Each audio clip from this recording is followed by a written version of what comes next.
Video शुरू करने से पहले ही आपको बता देते हैं कि यदि आप किसी भी वीडियो को पूरा देखेंगे तभी आपको समझ में आएगा कोई भी टॉपिक। नहीं तो आप अगर थोड़ा सा देख के और चले जाइएगा तो कोई भी टॉपिक आपको समझ में आने वाला नहीं है। हाय एवरीवन, आप सभी का स्वागत है हमारे इस यूट्यूब चैनल में। आज की इस वीडियो में हम क्लास 11th और क्लास 9th दोनों के लिए एक इम्पॉर्टेंट वीडियो लेकर के आए हैं, जिसमें हम एक इम्पॉर्टेंट टॉपिक को कवर करेंगे। बहुत सारे बच्चों को परमाणु क्या है इसके बारे में कन्फ्यूजन होता है और इसका संरचना के बारे में डाउट होता है। तो आज की इस वीडियो में हम सारा डाउट और सारा कन्फ्यूजन दूर कर देंगे। देरी करते हुए नहीं रहेंगे, देरी नहीं करेंगे, जल्दी से इस वीडियो को हम शुरू करते हैं क्योंकि समय आपके पास और हमारे पास दोनों के पास बहुत कम है। चलिए इस वीडियो को शुरू करते हैं। तो चलिए देखिए यहाँ पर प्रश्न क्या पूछा है। प्रश्न है परमाणु क्या है, इसके संरचना समझाइए। देखिए सबसे पहले हम इसका डेफिनेशन समझ लेते हैं कि परमाणु क्या है। ठीक है, कहता है किसी तत्व का वह सूक्ष्मतम कण जो अविभाज्य हो तथा जो किसी रासायनिक अभिक्रिया में न तो निर्मित होते हैं और न ही उनका विनाश होता है, उसे परमाणु कहते हैं। देखिए परमाणु का डेफिनेशन में क्या लिखा गया है कि किसी भी तत्व का आप लोग जानते होंगे, hydrogen, helium, lithium, beryllium, boron, carbon, nitrogen, oxygen, बहुत सारे तत्व जानते होंगे। कुल मिलाकर अभी 118 तत्वों को खोजा जा चुका है। ठीक है, जिसमें से कुछ प्राकृतिक है और कुछ मानव निर्मित है। तो परमाणु क्या होता है, किसी भी तत्व का छोटा से छोटा कण होता है। तत्व क्या है, तो तत्व एक प्रकार का पदार्थ है। ठीक है, एक प्रकार क्या है, पदार्थ हम लोग बोल सकते हैं उसको। ठीक है, लेकिन परमाणु क्या है, उस पदार्थ का छोटा सा कण है। ठीक है, परमाणु। और कितना छोटा कण है, जिसको और भागों में विभाजित नहीं किया जा सकता है। ठीक है, परमाणु को अगर कहेंगे कि बांटा जा सकता है तो नहीं, बिल्कुल नहीं। परमाणु को हम और टुकड़ों में विभाजित नहीं कर सकते हैं। और परमाणु का सबसे बड़ा पहचान क्या है कि यह न किसी अभिक्रिया में मतलब कि निर्मित होगा और न ही उनका विनाश होगा। मान के चलिए किसी रासायनिक अभिक्रिया में परमाणु का उपयोग हो रहा है, तो जितना परमाणु रासायनिक अभिक्रिया से पहले रहेगा, रासायनिक अभिक्रिया के बाद भी उतने ही परमाणु रहेगा। क्योंकि रासायनिक अभिक्रिया में ना ही परमाणु बनता है और न ही परमाणु बिगड़ता है। ठीक है, और एक बात आप लोगों को याद रखना है परमाणु के लिए कि परमाणु जो होता है स्वतंत्र अवस्था में नहीं पाया जा सकता है। ठीक है, परमाणु कभी भी स्वतंत्र अवस्था में नहीं पाया जा सकता है। और थोड़ा सा आप जान लीजिए परमाणु का उदाहरण। तो चलिए अभी जो आप उदाहरण देख रहे हैं, जैसे सी मतलब कि कार्बन, Mg मतलब कि मैग्नीशियम, और Na मतलब कि सोडियम, और Al आदि। ठीक है, ये सब सारा का सारा परमाणु का उदाहरण है। ठीक है, परमाणु हम इन लोगों को या इन सब को क्यों बोलते हैं, क्योंकि इसमें अगर आप ध्यान से देखेंगे तो आपको पता चलेगा कि इसमें किसी के साथ 1 2 3 4 कुछ लगा हुआ नहीं है। लेकिन जो अणु होता है उसमें किसी के साथ 2 तो किसी के साथ 3 लगा हुआ आता है। कुछ इस प्रकार से अणु का उदाहरण आप नीचे देख लीजिए।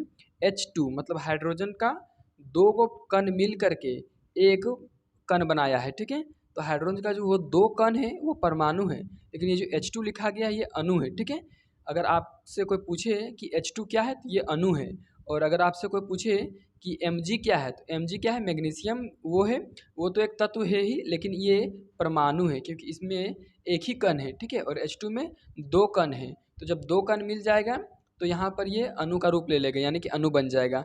जब तक ये एक कण के रूप में है वो परमाणु है। चलिए अब इसका हम स्ट्रक्चर देखते हैं।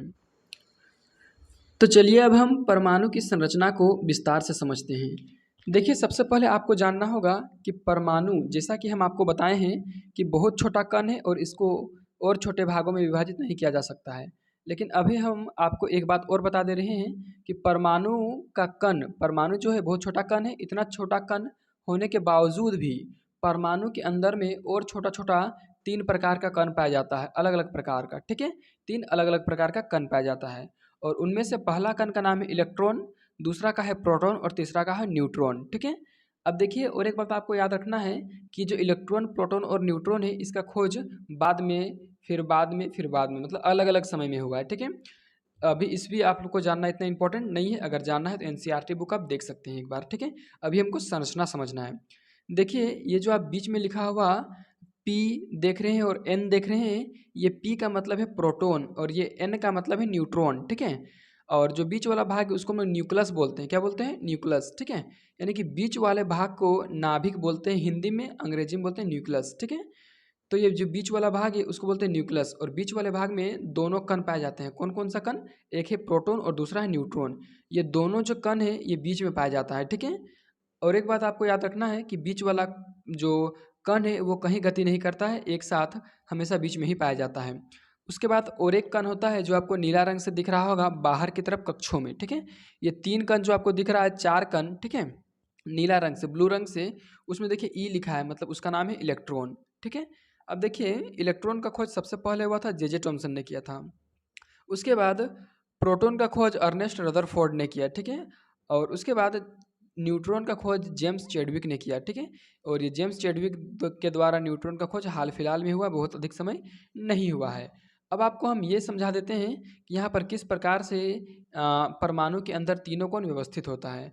तो आपको याद रखना है कि जो बीच में है प्रोटॉन और न्यूट्रॉन, ये दोनों हमेशा स्थिर रहता है, लेकिन और और आपको ध्यान रखना है कि जो बाहर वाला एक कण है इलेक्ट्रॉन, ये हमेशा अपना कक्षों में चक्कर लगाते रहता है और कभी भी इसके पास जो ऊर्जा है वो ख़त्म नहीं होता है, समाप्त नहीं होता है। ये लगातार अपने कक्षों में चक्कर लगाते रहते हैं इलेक्ट्रॉन, ठीक है। और इसी प्रकार से और भी इंफॉर्मेटिव वीडियो के लिए हमारे इस यूट्यूब चैनल को सब्सक्राइब कीजिए। चलिए, अब आपको और एक इम्पोर्टेंट बात बता देते हैं कि यहाँ पर जो इलेक्ट्रॉन है इसका कोई भी द्रव्यमान नहीं होता है। कुल द्रव्यमान उसके नाभिक पर निर्भर करता है, प्रोटॉन और न्यूट्रॉन पर, ठीक है। प्रोटॉन और न्यूट्रॉन पर इसका कुल द्रव्यमान निर्भर करता है। सिर्फ और सिर्फ जो इलेक्ट्रॉन है वो आवेश का काम करता है, यानी कि चार्ज का। ये जो इलेक्ट्रॉन है ये किसी के पास जाता भी है और किसी से आता भी है, ठीक है। आपके लिए अभी इतना ही जानना जरूरी है फिलहाल, ठीक है। तो चलिए इस वीडियो को यहीं पर समाप्त करते हैं। जय हिंद, जय भारत।